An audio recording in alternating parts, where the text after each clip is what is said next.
This week on Tasmanian Takeover, we find out what Berto smells like. Was it my fault that we lost to the Wildcats? And we have 4 massive games to preview and review.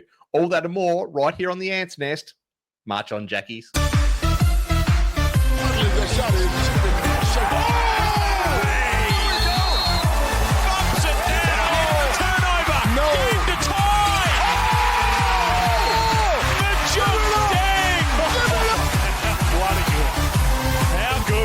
These JackJumpers, they just never say die. What is up, Ant Army? This is Tasmania Takeover, the Ants Nest, for another week. There's my buff-headed co-host bouncing his head around. He loves that music, don't you, son? It just gets me so excited to podcast. A little behind the scenes. We stopped playing it live before we, with the recording, like there's a way to do it and whatever else goes live. And all I did was listen to a couple of weeks of whinging because he wasn't pumped up. So anyway, he being JD. Podcast all sad. It was no good. Didums. Anyway, you might have noticed we're running a couple of days behind. We're just experimenting with changing our days and when we're going to actually record and whatnot, just to try and fit our busy schedules and life and every other little thing in between. But that's okay. We are still coming to you each and every week. And of course, you should be following us on all the socials at Tasmanian Takeover for all the good stuff. Facebook, Instagram, TikTok. We promise there are going to be all our clips up on TikTok really soon. So if you're a TikToker, you can get all that. Keep liking, sharing, promoting, leave comments. Look, I'm not going to sit here and do like all the YouTubers do with like and subscribe and slap that like and all that crap. The reality is we're a niche podcast. We are 100% independent for fans by fans, and we want to get into as many ears and eyes as possible. So the more you like, share, even subscribe to the various channels, the more the algorithms actually push us forward. So if you give a shit about the podcast, if you care about your team and us talking about the team, please help us out. And that's probably about all I'm going to bang on about that. JD, how are you, brother? Oh, I've had better weeks. If I'm honest, Berto coming off 3 losses. We're joining the demolition crew to knock down the Silver Dome. I think it's best that we just bulldoze it and start again. There's obviously I don't know if it was built on an Indian burial ground or something like that, but there's a curse. You've got family in construction. Can't we get a favour call? I do. I can get the diggers and the bulldozers there within a couple of hours. I'm thinking it's going to be needed. Look, we were really hoping that by the time we recorded, now being Friday evening, hopefully you're actually watching this before the game coming up on Saturday. We were hoping that we would have been celebrating a win. And we will talk about the game, and there was a lot of opportunity to take it. And look, it came down to the wire, and we just didn't clinch it. But the boys put up a great fight. But unfortunately, yes, we are talking a number of losses. We're not going to dwell on that. I think it's really important as fans to sit there and not dwell on the negative and just get behind your team, rally behind the boys, and hopefully they can find their footing. My opinion's very simple, and it's been this way for... well, now it's 5 seasons. We have our slump every year. Every year. There's that slump where everyone starts counting us out for sure, if we weren't already counted out. And we find a way. If there is one thing that is the Jackie's way, it's that grit and grind. Not just game by game, but just overall season by season. So let's make this a reasonably positive episode where we'll talk about the games. We'll talk about the fact that we took losses, but this isn't us sitting there, burying our chances for the finals. It's still reasonably early days. We've got team members due to come back. We're talking DJ coming back before the FIBA break. Or just after the FIBA break. I guess it'll be, if he's ready by FIBA break, we'll take the break, keep training, and then go for it.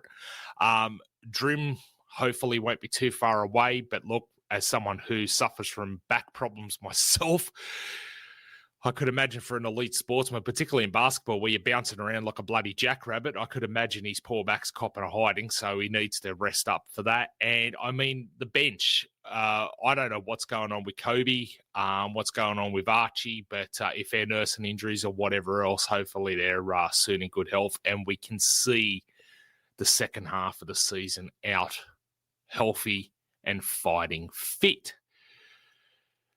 Now, before we get into the games and whatever else, JD and I like to talk a little bit of trash. And the first thing I see on this run sheet is JD's asking what, JD? You can ask the question. Go on. Well, mate, we've been having a bit of chats back and forth outside the podcast, where sometimes we have a bit of a chat. And you told me that you're going through a bit of a midlife crisis at the moment. You found a new passion off the field, and it's your fragrances. We were just talking about it. You've got a subscription at Chemist Warehouse. They know you by name now. And well, I think all of them down here in Tassie know me by name now. Yeah, so we've got give us an idea of what you're wearing. What's your favourite at the moment? What are you rocking? Well, at the moment, today? Look, I'm not rocking anything at the moment that's really a favourite. Yes, I have deeply gotten into fragrances, and I think I have hit a midlife crisis. Here I am, 43 years of age, and went from owning, a couple of basic fragrances, Dolce & Gabbana to one was what I rocked for a long time. Good quality, has about as much lasting power as, we'll keep this PG, but anyway, I'm sure there's blokes that listen to this podcast going, my man, be quiet. But anyway, less lasting power than the JackJumpers at Spark Arena. Yeah, that'll do it. Yeah, that'll do it.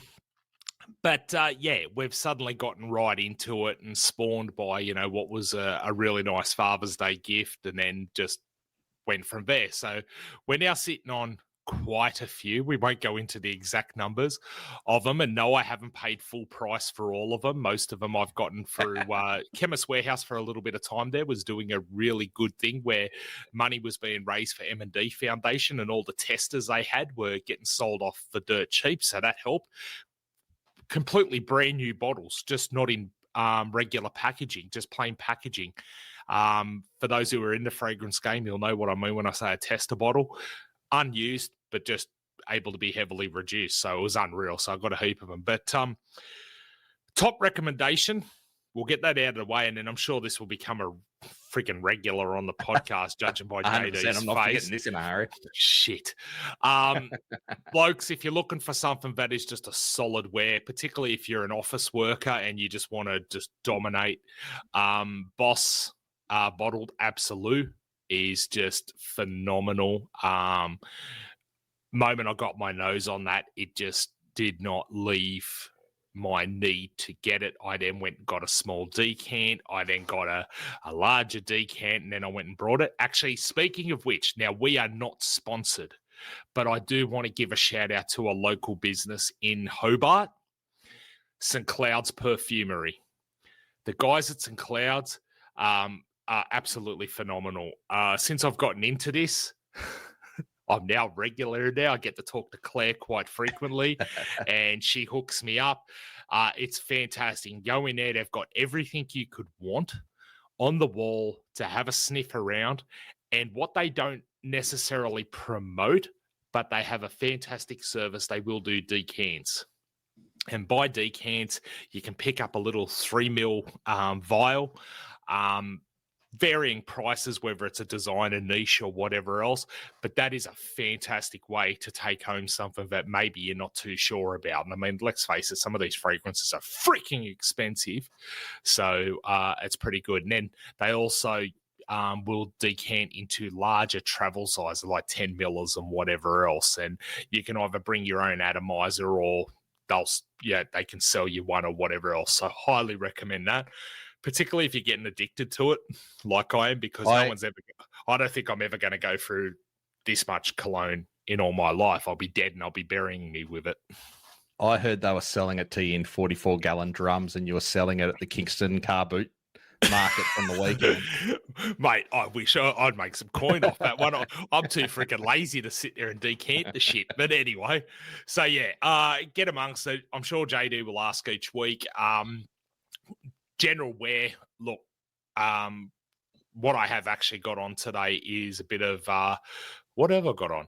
Oh, a bit of Mont Blanc Explorer. And, JD, this is where you're really going to start now, you bastard. I'm into layering, where you use multiple scents. What is layering? Well, you take multiple scents and you make sure that they don't clash and they actually enhance one another. Bloody so, hell. yeah, shut up. So today I'm rocking Mont Blanc Explorer with Calvin Klein Eternity layered with it. Outstanding. Oh, mate. It smelt outstanding as well. So there you go. All right. This has all been since Father's Day. So given the fact that it is only November now, you now get a real insight into my personality where I become quite obsessed by shit. Absolutely. Yeah. I probably should also say, JD, what are you rocking in the hair care world at the moment? If we're going to start on me, I'm throwing it right back at you because we know that you're a little bit of a sassoon rat. Yeah, we did have Nathan Sobey at the Silver Dome on the weekend, who I promoted needed to use a bit of hair care product. I forget what it's called. It's called 1-on-1 or something. It's called. Yeah, I don't remember what it's called at the moment. It comes in a black tube, and I first discovered it at the Singapore airport on the way to the Philippines. Right. And I've since tracked it down because it's a ripper. High shine, high hold. Yeah, my hair is like a Lego man's helmet when I put this on. That's how you know it's good stuff. Fantastic.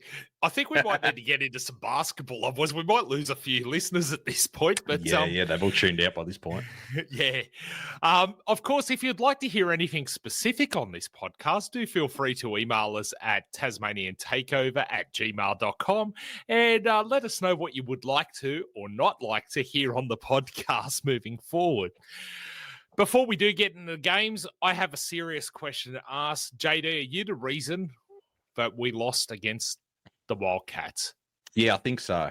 So I'm in a group chat with a bunch of blokes who we do a fantasy AFL competition. And one of the guys who I beat pretty comprehensively this year at Fantasy AFL reached out before the Wildcats game and bet me that if the Wildcats were to beat the JackJumpers at my state, would we swap our first round picks in the draft this year?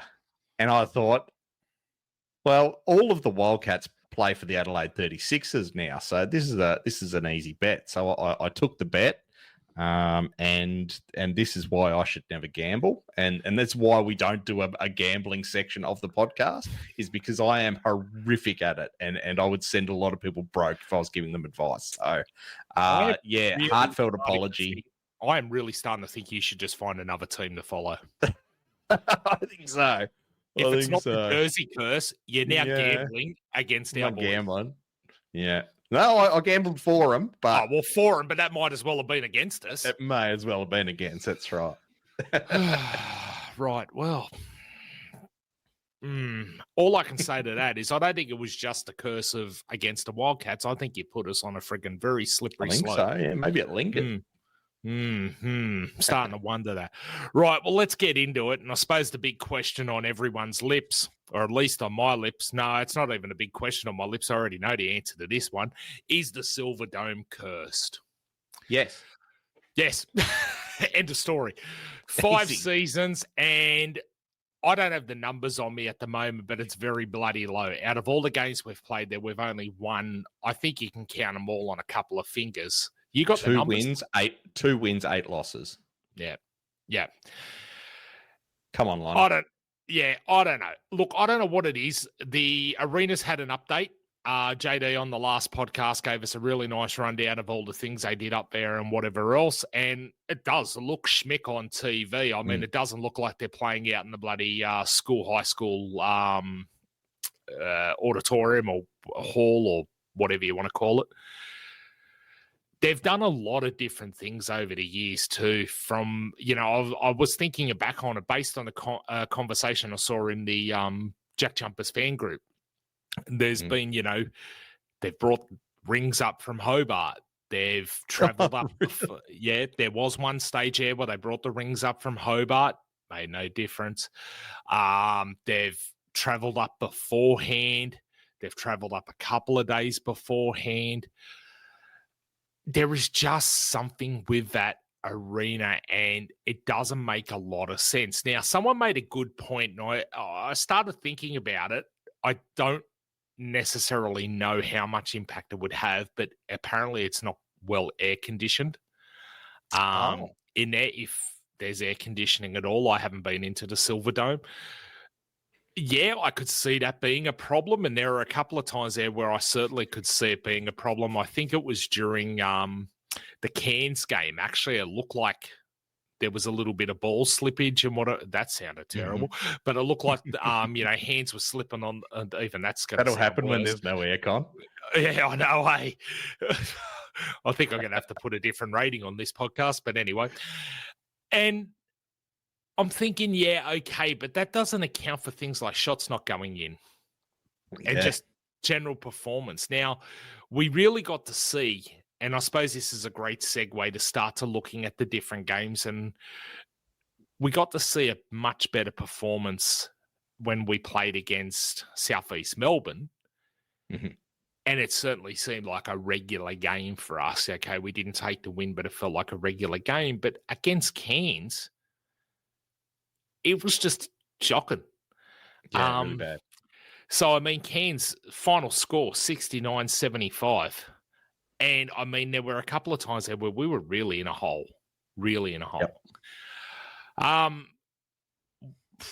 What was the final score for the Southeast Melbourne one? 102-103. And that was a high-scoring game all the way through. And, I mean, we started off in a bloody big hole and dug our way out of that one.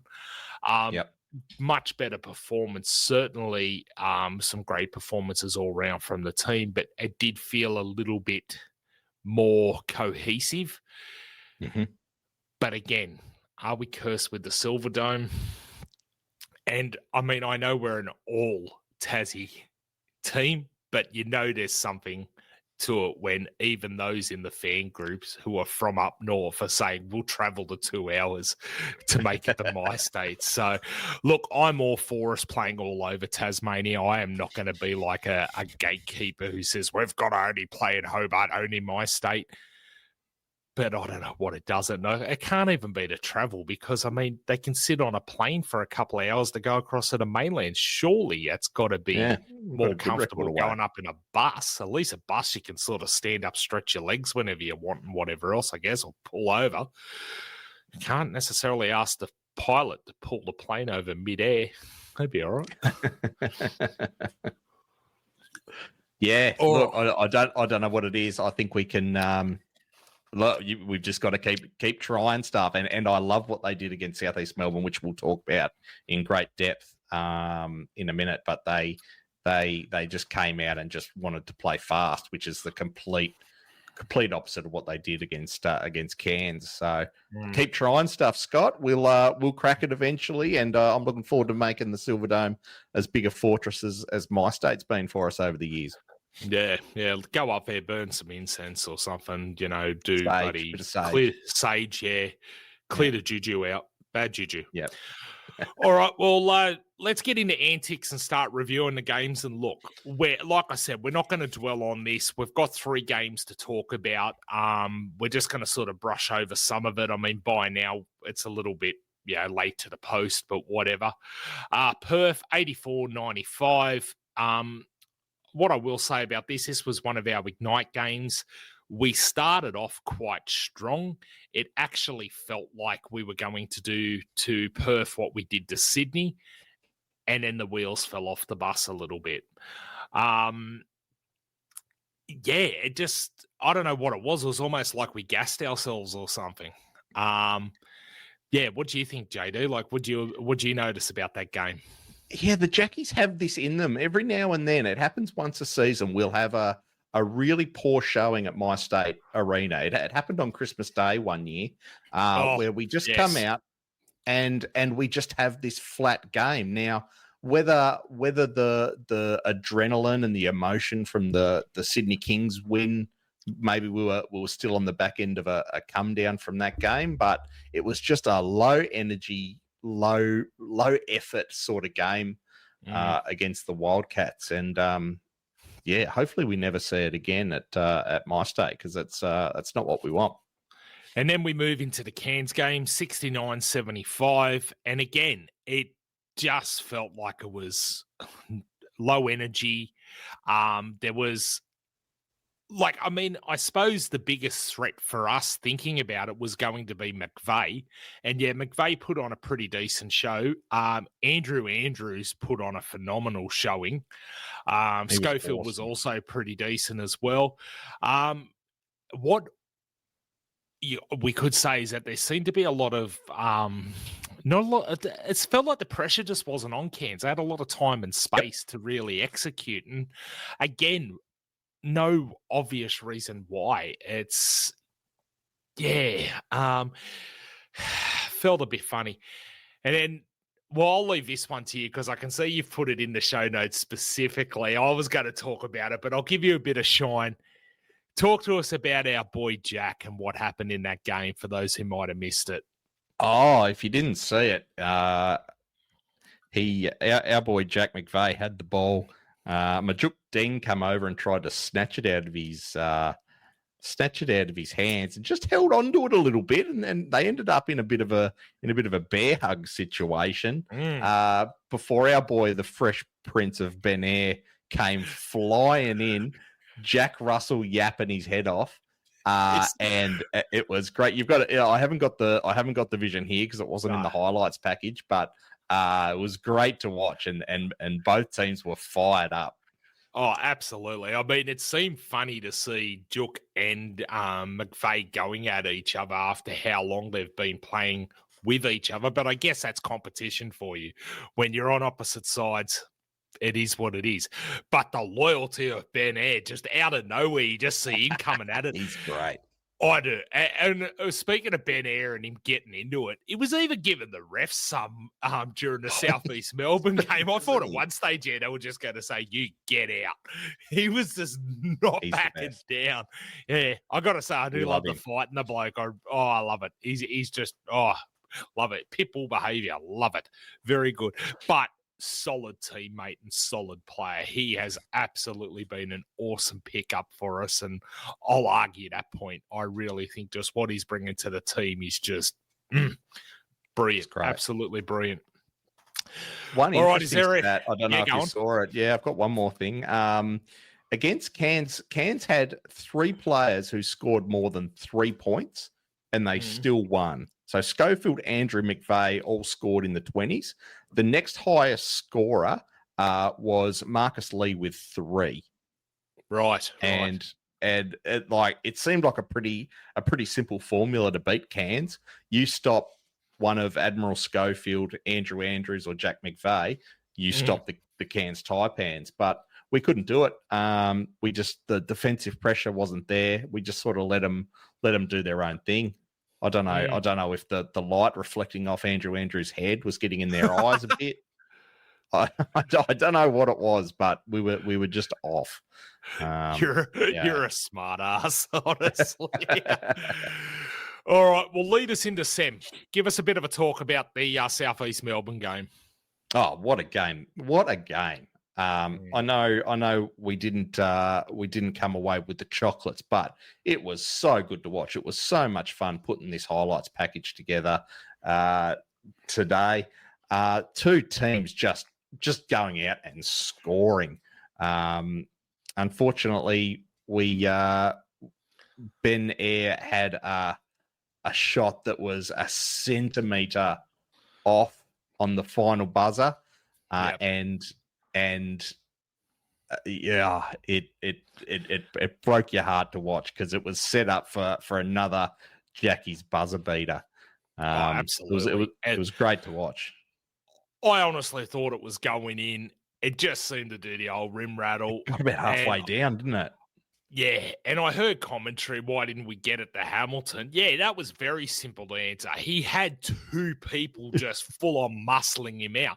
They knew exactly what was going to happen at that point. They were going to sit there and box out hard Hamilton. He would have had to have literally levitated to even line up that shot. So, no, it was heartbreaking. It was a solid game. There were a lot of pros to that game. The way we got out of the hole, the way we absolutely just kept gritting and grinding all the way through it. And we got to see some really, really solid plays there. Great to see Juk back on deck. He's absolutely nailing it. What did he have? 17.6 rebounds. I mean, that's unreal. He's just a machine. It was also good to see the Dart getting some real solid airtime as well, which was fantastic. Yeah, he was getting amongst it and really making the most of it. And I think it was there was a pre-game presser he was involved in. He's like, he's just trying to win the trust over of coach. So hopefully Roffy's seeing the Dart really coming into his own, which will be fantastic because I think that young man's got a lot of potential. 100%, and I think he'll see a lot more game time now that TJ Starks has gone back to China. He's going to fulfill his contract over there as DJ returns to full fitness. So it'll be great to see the Dart get some more minutes because his passing, I don't know if you saw it in the highlights package there, he lobbed one. He's just got this vision and he lobbed one the length of the court and it just fell in Mags's lap. Easy layup. I really like Nick Stoddart, and I'm really keen on seeing him a bit more this season.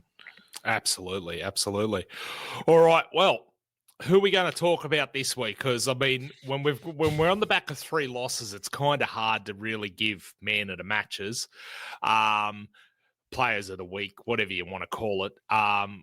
So we kind of looked at it and went, let's look at a player focus, and we're going to look at Bryce Hamilton. There are 2 Bryces in the NBL, and they are both weapons. And our one is really starting to show that he's going to compete. Oh, look at that! He's going to absolutely compete for the name of GOAT, Bryce the GOAT. Go over your stats here, JD. So we actually left the player of the match off all 3 games this week because there was only one player it could have been for all 3 games. Bryce Hamilton is just in a hot streak. 26 points against Perth, 21 against Cairns, 36 points against Southeast Melbourne. The JackJumpers have only ever had 4 players score 30 points or more. Can you name them, Berto? I thought we'd do a bit of trivia this week. Can you name them? 36 points or more. Well, I'm going to say Josh Adams had to be one of them. Yep. And how many did you say we've had? We've had 4. I'm going to say Doyle. Yes. He's done it 5 or 6 times. 36 points or more. Adams, Doyle, Crawford. That's the 4. Teapot. Right. Very, very good. There you go. See, not too bad on the old trivia. The old brains are not too bad. Done well. We'll get you along to pub quiz one night. So it is so obvious that Bryce Hamilton is too good for this league. He's just making it look easy, which not a lot of imports do, to be honest. There's been some very good players in this league. We haven't seen anything like Bryce Hamilton at the JackJumpers yet. We've had a lot of very good team players. We've never had an out and out star like Bryce Hamilton is. He's just a class above everyone, and he's so fun to watch. Absolutely. Just keep doing what you're doing, Bryce. It's awesome. I am really excited for DJ coming back because I think once the 2 of them start firing together again, we saw glimmers of it. I think the 1-2 punch of those 2 backed up by Tiger. Yep. Oh, it's going to be deadly. It's going to be deadly. And then with Mags, and then really you could sit there and, put in Drim, you could put in Bannon. Air, you could put in Bannon. Yeah, anyone really could slip in there. Deng, of course, Deng. We don't forget Absolutely, Deng. our boy. We could, you could literally just dominate at any point in time. And I think they could be what would allow us to really take it out in clutch moments. So I really do hope that injury doesn't slow down DJ. And that he comes back and he's able to find form pretty quick, which is always a concern when you've been out. Yeah, you're doing training behind the scenes and whatever else and recovery. But hopefully, it's not like we've still got your back and then you need that time back in, if that makes sense. So we shall see. The calf is a tricky one as well. It's a bit of a worry about redoing that. So, yeah, fingers crossed. Absolutely. All right, well, let's get to Ants on the March and have a look at our previews. And we've got one upcoming game, which is against the Brisbane Bullets on Saturday, November 8th at My State Bank Arena, 5:30 if you're tuning in, or if you're going to be down there, get down there a little bit earlier. They usually always got some great activations down there and whatever else. It's always good value. The Bullets are coming off a big win against the Cairns Taipan, 28-point win over the Taipans. Meanwhile, we lose to them. It's a bit of a worry, and they're currently the Bullets are sitting 7th on the ladder. We're 6th. Mm-hmm. Yep. So this is going to be a matchup. I really do think this is a matchup. Had you asked me a couple of weeks ago, wouldn't have even factored this one. I would have been like, yeah, whatever. Let's go. They're at home. We're going to steamroll. Mm-hmm. I'm calling a win on this, but I am concerned. It's going to be good to see Magnay versus Harrison. I think those two big bodies belting each other around is going to be fantastic. And JD's made a point, which I totally agree with in the show notes here. Which Jalen Adams will we get? If he's on and he's on hard, this is going to be a challenge for us. So, yeah, I will call a win on this one, but that is with concern. I really hope that being back at my state with the full Ant Army doing Ant Army-like things, getting behind the guys, and hopefully they've been able to get the smallest bit of serious rest in their own bed. Hopefully, this pulls us a win. Your thoughts, JD? Yeah, you summed it up really well. To beat the Cairns by 28 points after they came and made it, to make them look silly after they've made us look silly, it's really hard to tell if Brisbane are really good or if Cairns are just really awful and we had a shocker. Yeah, look, last time we played against them, they didn't put up much of a fight up at the Brisbane Entertainment Centre. I think we'll get a win. I'm not too concerned about this one, but saying that, I wasn't too concerned about the Wildcats or the Taipans or the Phoenix. Yeah. And this is, as I say, this feels like it's just that mid-season slump we tend to have. We've always had it, and then we find our stride. And I mean, even last season, where we didn't really progress too far into the finals, we literally just had the Plains game and got eliminated. We still came with quite a bit of fight, and we had been on the back of quite a number of bad games and whatever else. So hopefully this is, I really hope that this game is what helps them get they get a win. They dust themselves off a little bit and go, righto, let's get back to business. One thing I will say is there, like, even though we've lost the last 3 on the trot, there have been some really good signs. Our rebound game is finally back.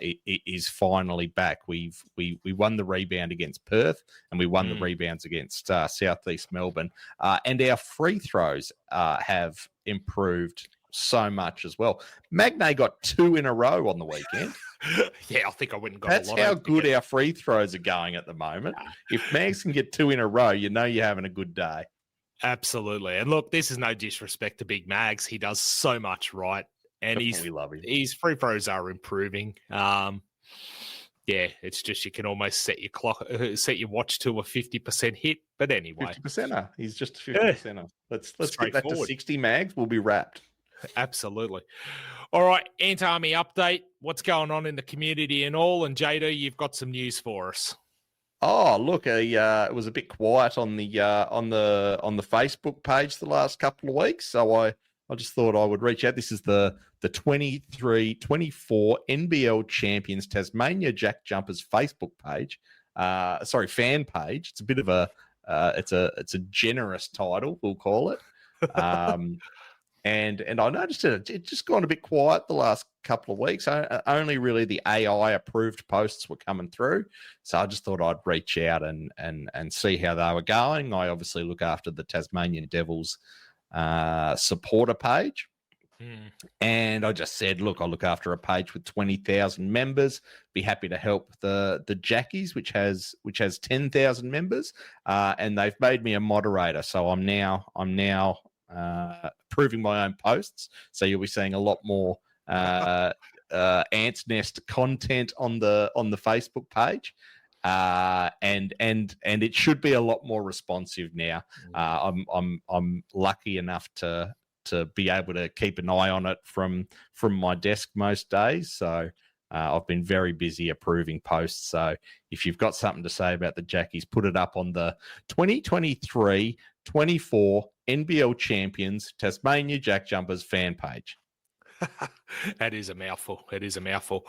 And look, if there's anyone in the fan page who is watching and listening to this, we don't just want to be sitting there swamping the fan page with come and watch our podcast, come and listen to our podcast. If you want to get involved, if you've got a decent camera, half decent microphone, reach out to us. If you want to come and have a chat, we'd love to have you on the podcast. I mean, we are serious, particularly since stepping away from the basketball fix. We want to be the Fan for Fans podcast that was always the vision.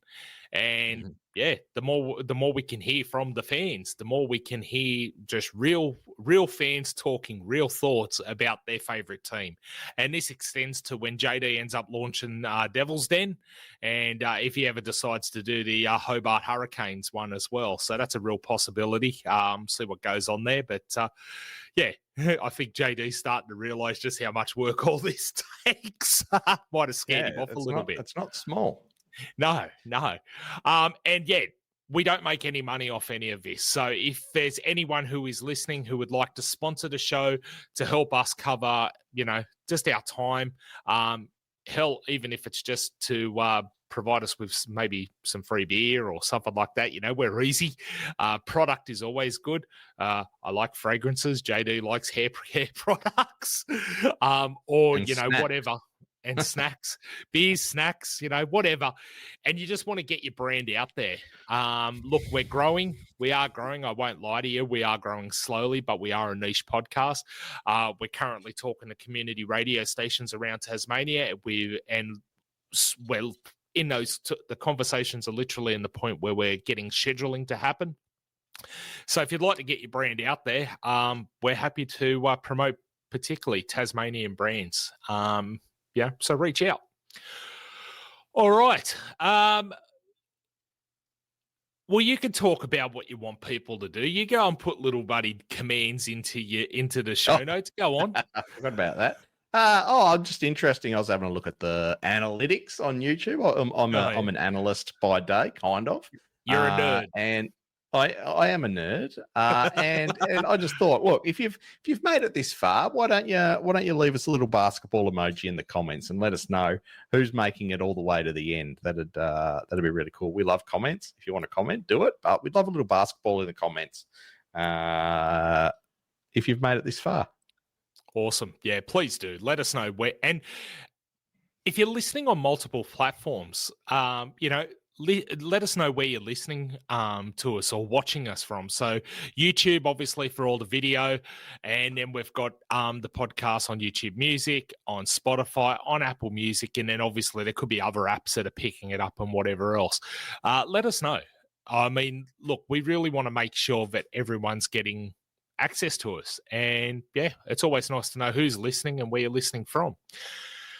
We also want to give a huge shout out to TJ Starks, who it was only a short time, but it was a good time. Didn't see a lot of court time, which understandably we didn't want to become too reliant on him. I get coach's decision for that. But he was able to come in, and for the amount of time he did get on the court, he certainly made an impact. And hopefully this was almost like a try before you buy for next season. So hopefully we already are having conversations. Back. Oh, for sure. And I hope we are having preliminary conversations with him to say, hey, just keep yourself near the phone come, drafting time. Yeah, no, absolutely. Really appreciate TJ Starks' time. That game, the first game he played for us when he came in for the injury replacement for DJ was just stunning, and he won the game for us, and we won't forget that in a hurry. So yeah, come back down under, TJ. You are more than welcome. Absolutely. All right, old mate. Well, I think we've come to the end of the episode. We've managed to fit a lot into only a slightly extended episode. Make sure you do tune in each and every week. We will continue to try and pump this out as on time as possible. And, of course, Ant Army, march on.